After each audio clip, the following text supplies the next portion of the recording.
Each year, the LSU AgCenter releases a list of new super plant selections, usually about 4 a year.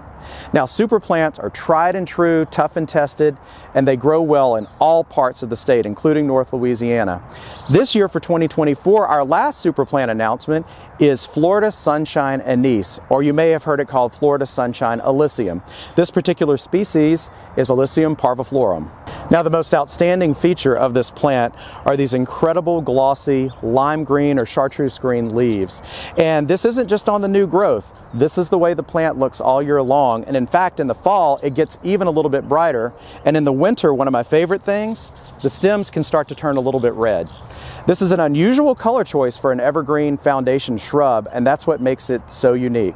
I also love the fact that when you brush these leaves or crush the leaves, it smells like licorice or anise. It's a wonderful smell, and it also helps keep the deer from eating these plants.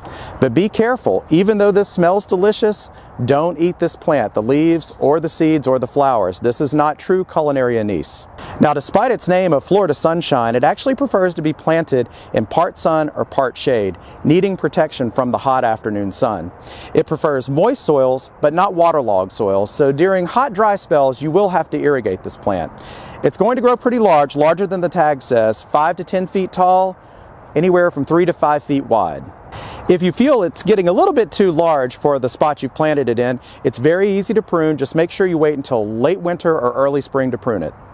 This year for 2024, our last super plant announcement is Florida Sunshine Anise.